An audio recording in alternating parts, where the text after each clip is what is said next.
俄罗斯放出狂言，3天拿下爱沙尼亚。大家听听，这话是不是特别耳熟？当初2022年乌俄战争开始的时候，他们也是这么说的，结果打到现在，硬生生成了阵地消耗战。那么俄罗斯这次放出这种狠话，到底是谁给的勇气？深陷战争泥潭的俄罗斯，究竟还有没有多余的兵力和后勤去开辟第二战场？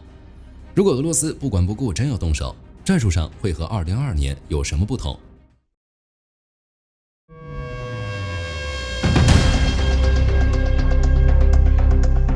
俄罗斯这套3天拿下爱沙尼亚的说辞，其实并不是什么军方的作战计划，纯粹就是宣传机器搞出来的战略震慑。根据 ASTI 的报道，最近俄罗斯的那些电视评论员，比如那个天天在节目里乱说的索洛维约夫，又开始推销一个新项目，那就是讨论如何快速占领爱沙尼亚。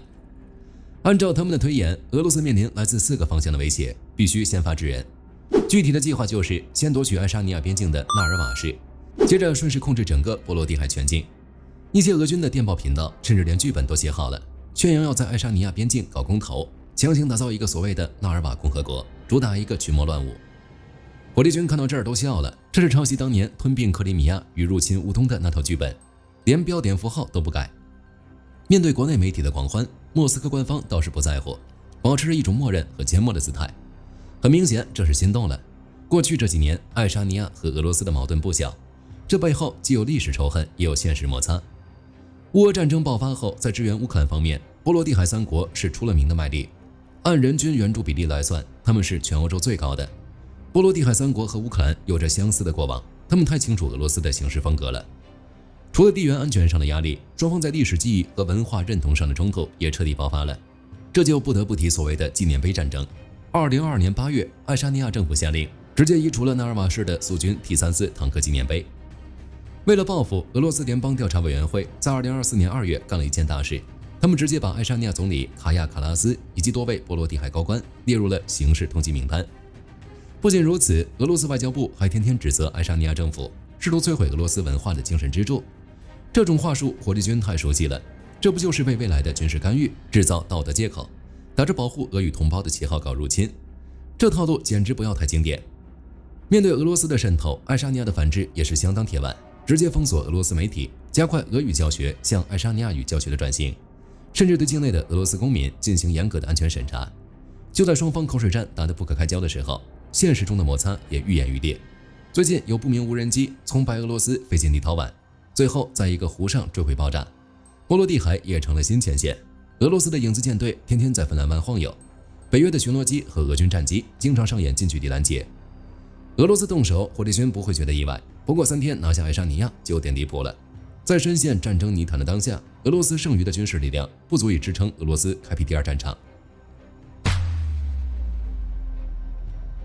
在乌俄战场上，俄罗斯所谓的闪电战早就成了国际笑话。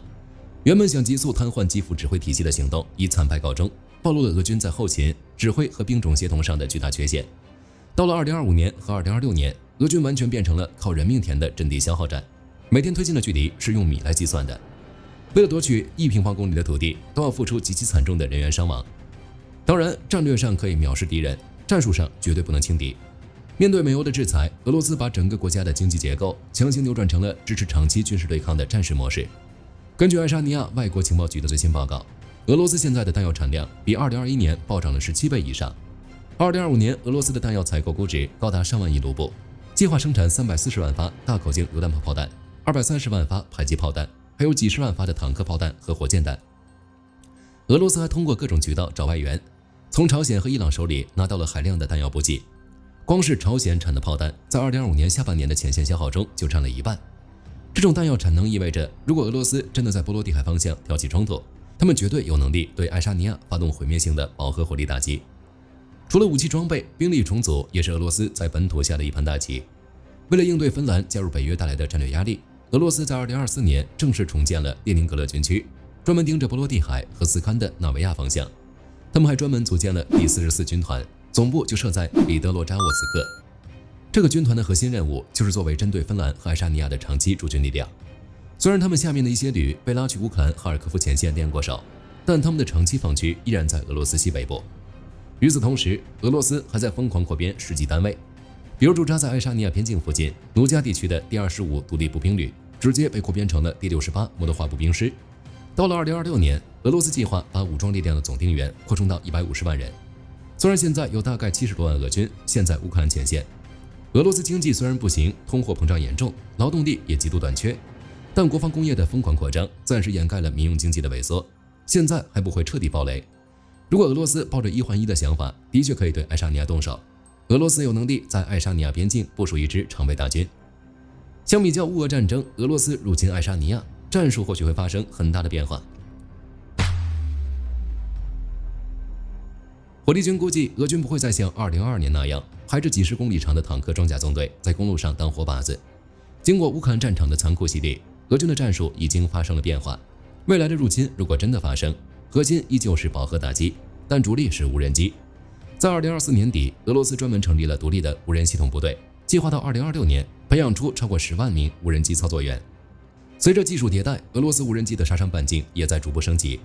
他们现在大量使用光纤引导的无人机，爱沙尼亚的纳尔瓦作为边境咽喉，在这种精确火力面前，其补给线极其脆弱。更阴险的是，俄军现在开始使用一种叫做沉睡无人机的战术，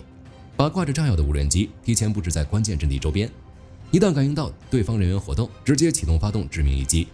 结合 AI 自动目标识别系统，从发现目标到彻底摧毁，整个杀伤链甚至只需要短短几分钟。当然，在发动全面军事打击之前，俄罗斯最喜欢玩的还是混合战争，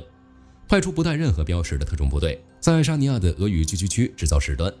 利用 AI 生成的深度伪造视频以及大量社交媒体水军，散布受迫害的虚假信息，煽动当地极端分子搞破坏。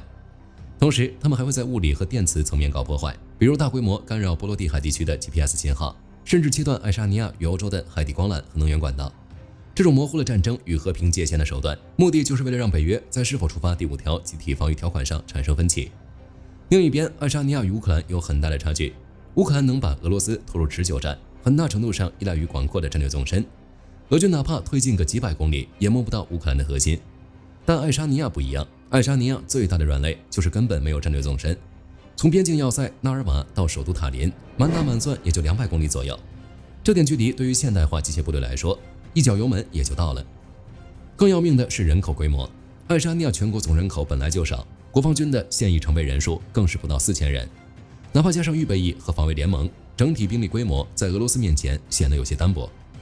即使如此，火力军仍然觉得俄军无法3天拿下爱沙尼亚。面对以上问题，爱沙尼亚自己也知道，所以采取的是总防御概念，也就是在边境线上死磕。为了防住俄罗斯的装甲突击，爱沙尼亚计划在边境修筑600多座钢筋混凝土掩体，配套大量的龙牙反坦克障碍，打造一条坚不可摧的波罗的海防线。核心思路非常明确，把俄军的突击速度从每天几十公里降到每天推进几米，只要能拖住俄罗斯的脚步，就是在为北约的大部队增援争取最宝贵的时间。这就引出了爱沙尼亚和乌克兰最本质的区别。爱沙尼亚是北约成员国，针对俄罗斯日益膨胀的军事威胁，北约在波罗的海的防御框架早就进行了全面升级。在具体的兵力部署上，北约改变了以前那种失去领土再夺回的被动战术，转而实施每一寸领土都要防守的前沿防御战略。北约的增强型前沿存在部队在波罗的海进行了大规模扩充，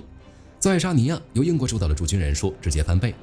在拉脱维亚加拿大牵头的战斗群扩充成了常驻的旅级单位，具备了完整的防空和反装甲能力。而德国更是直接在立陶宛部署了永久性的驻军旅，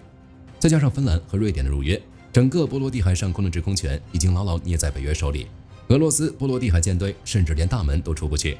不过，虽然北约直面实力碾压俄罗斯，但爱沙尼亚依然面临着一个巨大的隐患，那就是北约的反应速度。2026年的北约军事会议上，高层们指出了一针见血的问题：北约足足有32个成员国，平时开会讲究共识决策，但在面对俄罗斯混合战争或者突然入侵时，这种冗长的政治磋商过程可能就是致命的。如果在危机爆发时，美国没有第一时间直接介入，单纯依靠欧洲盟友，虽然他们在经济和武器技术上占绝对优势，但由于欧洲内部的物流极其破碎，加上某些国家可能存在的政治犹豫，大概率无法在1个月内将俄军彻底逐出波罗的海领土。